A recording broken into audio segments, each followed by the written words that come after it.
What's up, YouTube? Timmy's here. Now, Netflix will see the release of lots of shows coming out, whether returning shows, some new shows, and all. So, of course, first up, I'm going to be talking about the returning shows coming to Netflix.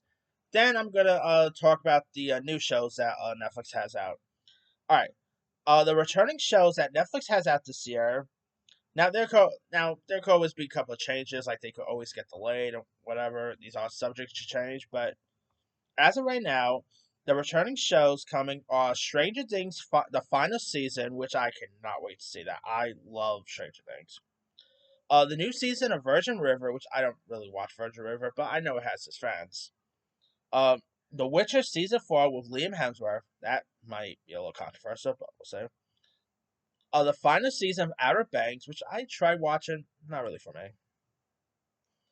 Sweet Magnolias season 4, which I know that actually has some fans. Bridgerton season 4, Ginny and Georgia season 3, The Sandman season 2, The Recruit season 2, of course with Noah Centineo, The Night Agent season 2. Both of those shows actually premiered this month. The Diplomat season 3, My Life with Waterboy season 2, Black Dove season 2, which that actually might be subject to change, but we'll see. Emily in Paris season 5, The Upshaws season 8, Wednesday season 2, that's definitely gonna be exciting to lots, including myself. Uh, Beef season 2, which of course is supposed to have Oscar Isaac, Kara Mulligan, Kelly Spenny. I like that first season of Beef with Steven Yeun, so hopefully this one could be good. Exo Kitty season 2, which is the spin-off series of the Joy the Boys franchise. Fubar season 2, which stars Arnold Schwarzenegger. There's also Survival of the Darkness season 2, The Vince Staples Show season 2, Tires season 2, which has Shane Gillis. One Piece season 2, which I thought the first season was pretty decent. Interested seeing the new one. David DeMofflin's supposed to be in this new season, so that could be cool. Big Mouth's final season, which I really love Big Mouth, so can't wait to see how they're gonna end this. Blue Eye Samurai season 2, Tomb Raider Legend of Legacy of Lara Croft season 2, Blood of Zeus the final season, Castlevania Nocturne season 2, Pokemon Concierge season 2, Pokemon Horizons season 2, Squid Games supposed final season, Monster season 3, which is supposed to be about Ed Gein, Cobra Kai final season part 3, which I cannot wait to see how they're gonna end that off. A Man on the Inside season 2, Man vs. Baby, which is of course like the Man vs. Beast follow up with Rowan Atkinson, and Use final season.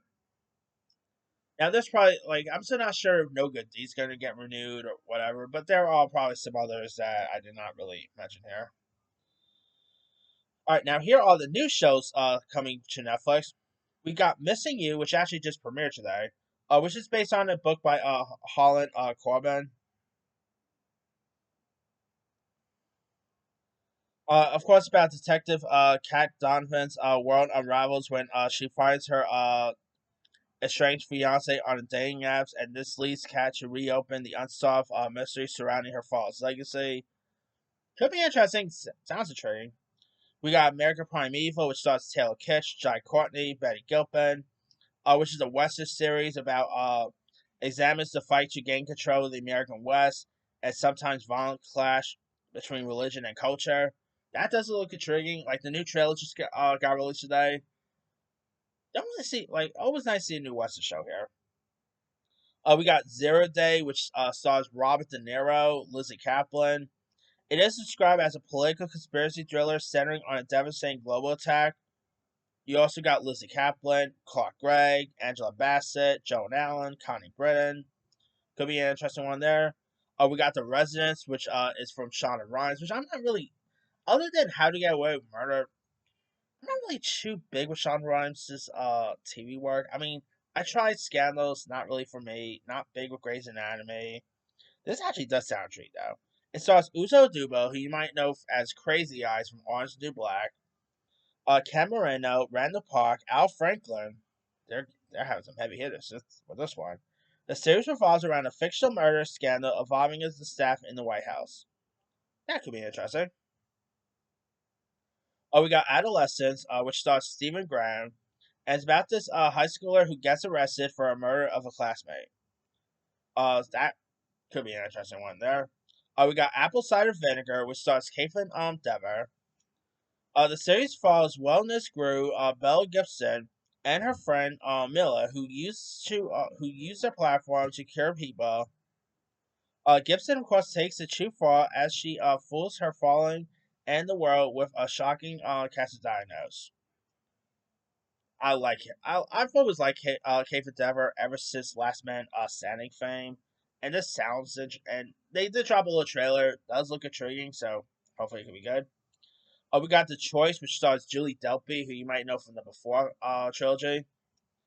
It's where at an international summit between the French and the British leaders go AWOL. When the husband of a British prime minister is kidnapped and the French president is blackmailed. Lots of political shows this year on Netflix, but anyway. We got The Undertow with Jamie Dornan and Mackenzie Davis, where Adam and Nicole are stuck in a loveless marriage, but the return of Adam's identical twin affects their life. That could be interesting. Jamie Dornan, I think, is a good actor. Like, outside 50 Shades, he was great in Belfast, and also, it's always cool to see him in more better stuff. We got The Abandons, which this is, of course, from the career of Sons of Anarchy, starring Lena Headey, Gillian Anderson. It's set in 1850s and centers on conflicts of several outlaw groups in the Old West period. Could be interesting there. I guess like Sons of Anarchy, but in the Old West. That's my assumption, but we'll see. Oh, we got The Beast of Me, which stars Claire Danes, um, Brittany Snow, Matthew Rhys, DJ O'Connor, who was excellent in The Penguin. Author Augie Wiggs, grieving her son's loss, finds new purpose, unraveling the mystery behind neighbor Niall Sheldon's vanishing wife and his suspicion dealings. That could be intriguing. You know, I love Claire Danes, so this could be cool. We got Black Rabbit, starring Jude Law and Jason Bateman. When the owner of a New York City hotspot, played by Law, allows his chaotic brother, played by Bateman, back in his life, he opens his door, escalating dangers that threatens to bring them down everything he's built. That does sound intriguing. You know, Jason Bateman coming off of Carry On. I've always loved Jason Bateman, so could be interesting here. We got The Borrows, which is actually from the creators of Stranger Things. And it actually sounds like Stranger Things, but with old people. It's about a picturesque retirement community where a group of unlikely heroes must band together to stop a threat from stealing one of the thing they don't have is time. You got Bill Pullman, Gina Davis, Clark Peters, Alfred Molina, Ed Begley Jr., Dee Wallace. This does sound intriguing. I mean, you know, with Stranger Things coming to an end, I'm glad to see the Duffer Brothers branching out away from Stranger Things and into more territories. This could be intriguing to check out. All right, we got Death by Lightning, which is about the presidency of James A. Garfield. Um, of course, it stars Micah Shannon, Matthew McFadden, Betty Gilpin. Could be interesting to check out there. We got Department Q, which stars Matthew Good and Kelly McDonald, who, by the way, was in Skeleton Crew, and cool seeing her in that. Where former top rated detective Carl Merrick tackles a cold case while turning an Einberg basement office space into a well-oiled machine full of misfits officers. So that could be interesting. I like Matthew Good, who, by the way, should have got some Emmy recognition for The Offer. He was so good in that. But this could be interesting to check out. We got East of Eden, which is, of course, based on a John Steinbeck novel. This is actually from Zoe Kazan, who's actually the granddaughter of Ella Kazan, who actually directed the original East of Eden with James Dean. This stars Florence Pugh, Christopher Abbott, Mike Face, Sarah Hines, Martha Plimpton. It follows a multi-generational trash of family saga explored from a perspective of the standout female character, Kathy Amos. Of course, I love Florence Pugh, so that there piques my interest. We got His and Hers, which stars Tessa Thompson as a journalist who investigates a murder in her hometown, clashing with a suspicious detective. And of course, you got John Bernthal, Paula Schreiber. Could be interesting. I love Tessa Thompson, so this could be cool. We got House of Janus, for like the aftermath of Benjamin's Janus, which is of course the beer company. Definitely a brewer mogul and the shoes will's impact on the adult children here. I don't know, could be interesting. Check it out. Definitely has a little bit of a House of Gucci vibe, to be honest. But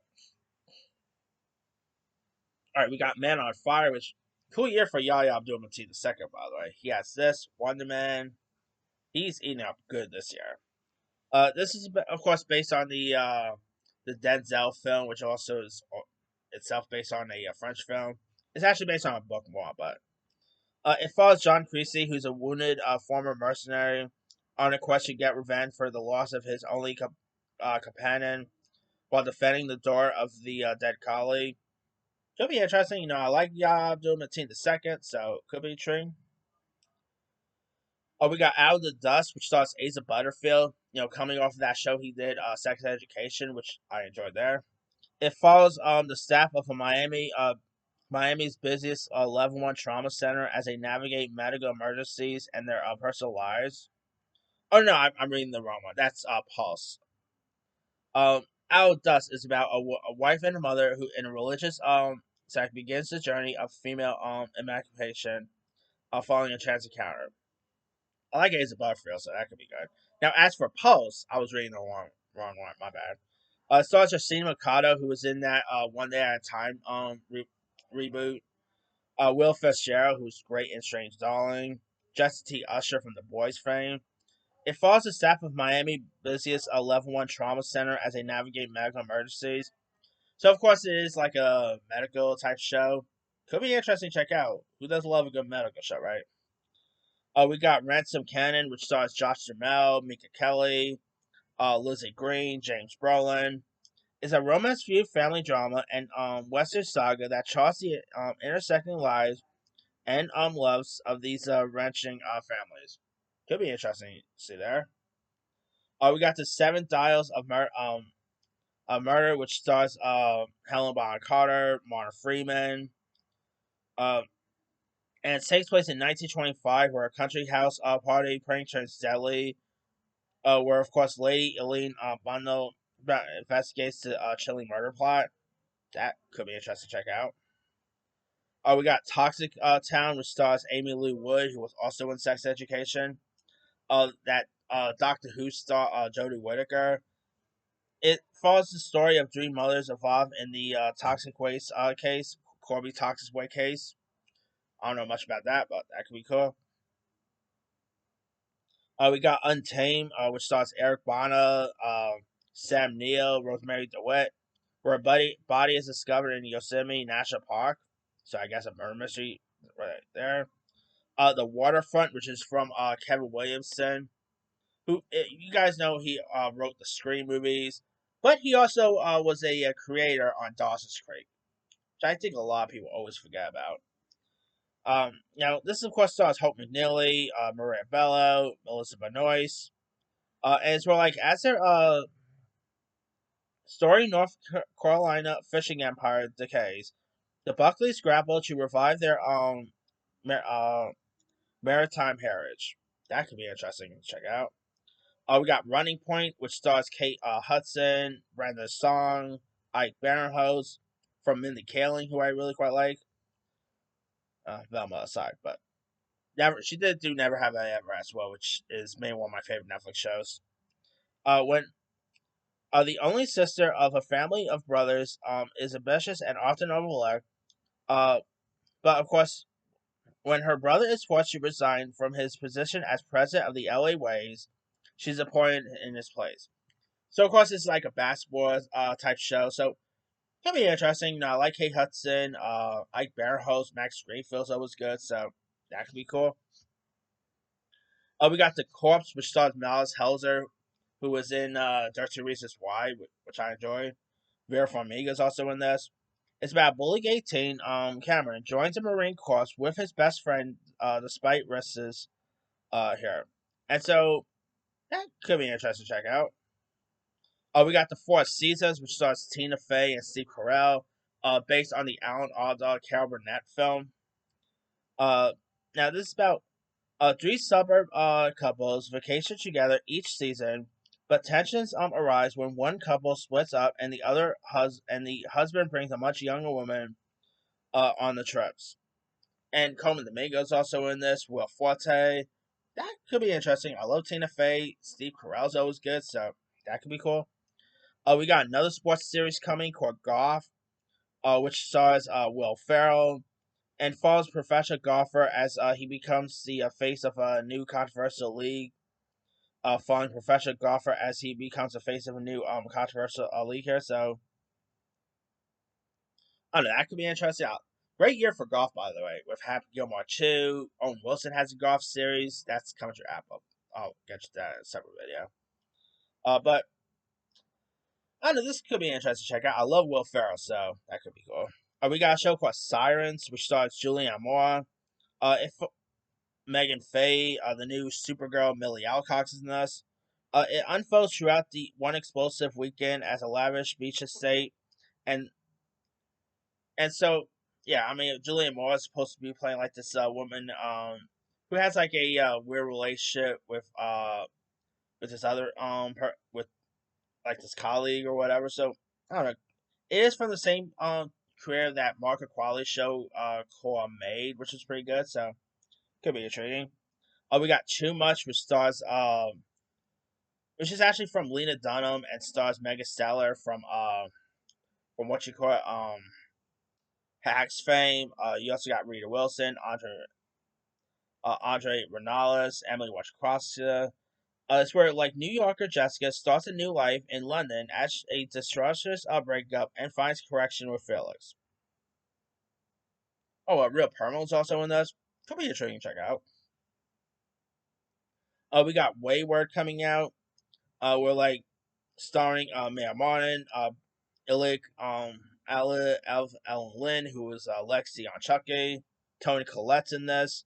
The guy from Suits, Patrick J. Adams.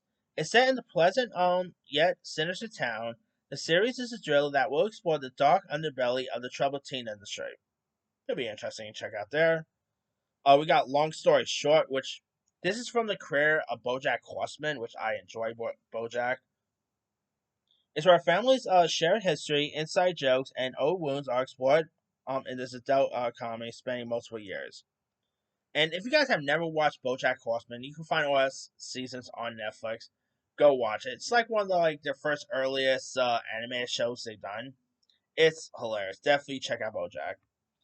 We also got a couple of animes like Devil May Cry, which is based on the very popular video game. Splinter Cell, which has Leo Schreiber voicing Sam Fisher. That could be good. Motel Transylvania, which is the Hotel Transylvania anime series. Of course, where like Dracula and Mavis are opening up a hotel here. So I really quite like the first three was pretty good. Wasn't too big with the last one. I don't know if like Selena Gomez, Adam Sandler's in this, but we'll see.